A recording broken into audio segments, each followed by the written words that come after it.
9 days into the new year and I'm already failing.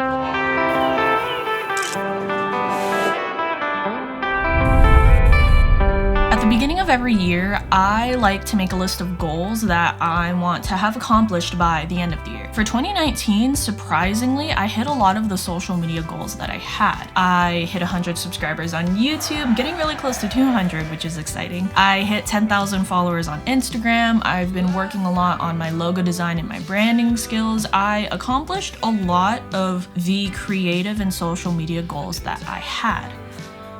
That's where that stops. I didn't accomplish any of the financial goals that I had for the year. In fact, I probably made things worse. Put the money in the bag!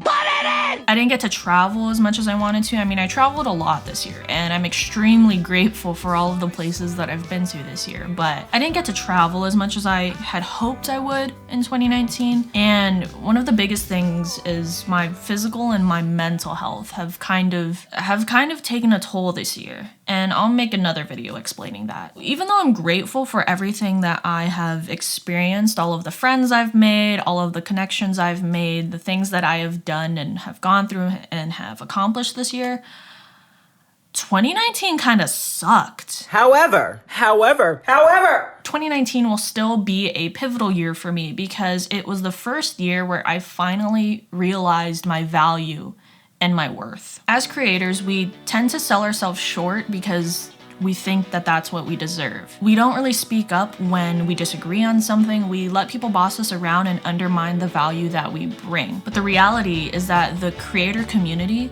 plays one of the biggest roles in business and in society.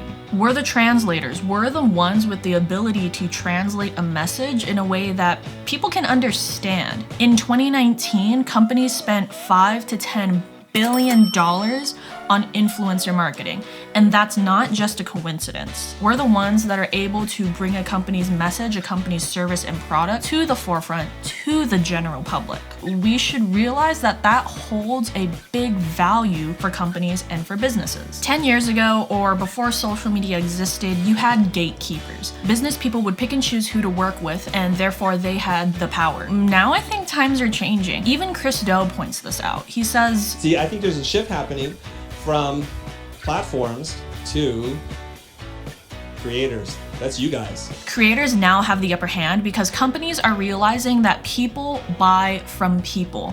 They don't buy from faceless corporations. So even though 2019 was a year, if I'm being completely honest, in terms of me accomplishing my goals, it was still a pivotal year for me because it made me realize that what I do as a creator has value. So for 2020, do I have goals that I want to accomplish? Yes. Am I going to tell you what those goals are? No. What I am going to tell you are the feelings that I want to have throughout the year. If you don't know who Vanessa Lau is, she is a social media marketer on YouTube, and she recently created a video about how she didn't want to be that person anymore. She basically said that, how do I want to feel next year? How do I want to feel this year? If you choose the feelings that you want to have in your life, you're going to be able to really choose the opportunities or say no to things, say yes to things that would give you that feeling. So I kind of did the same thing. I do have like numerical goals and like other technical goals that I want to accomplish. The 3 feelings that I want to have with everything that I do are healthy. I've neglected my health, my physical and my mental health for the longest time, and that ties back into something that I will talk about in another video. Another thing I want to focus on this year, and this kind of ties into the first point, is my confidence and how I view myself beauty-wise. I have an exciting series that I will hopefully start this year. No promises. It's related to Photoshop editing. That's a little sprinkle of a teaser.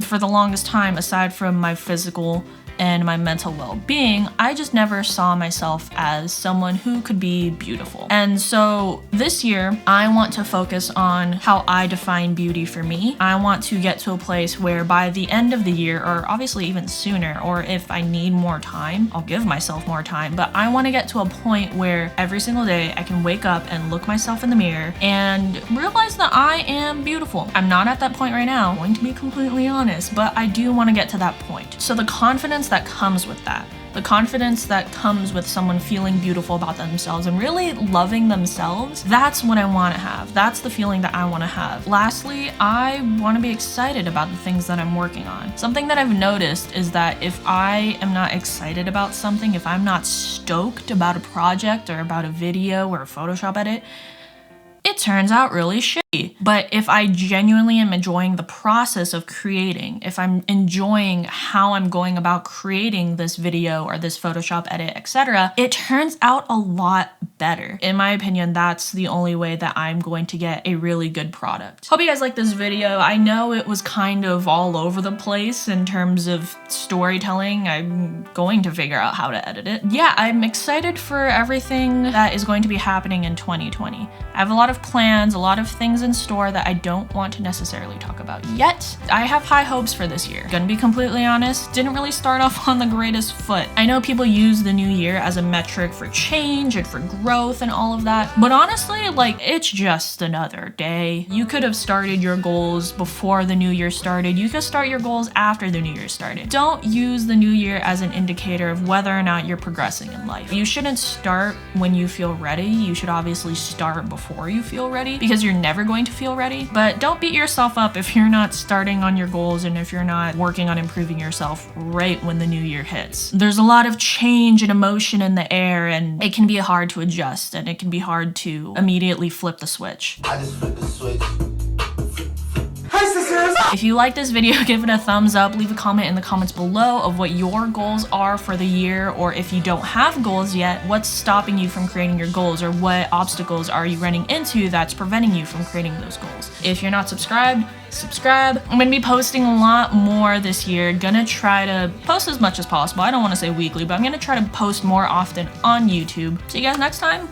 Still need to think of a sign off? Bye!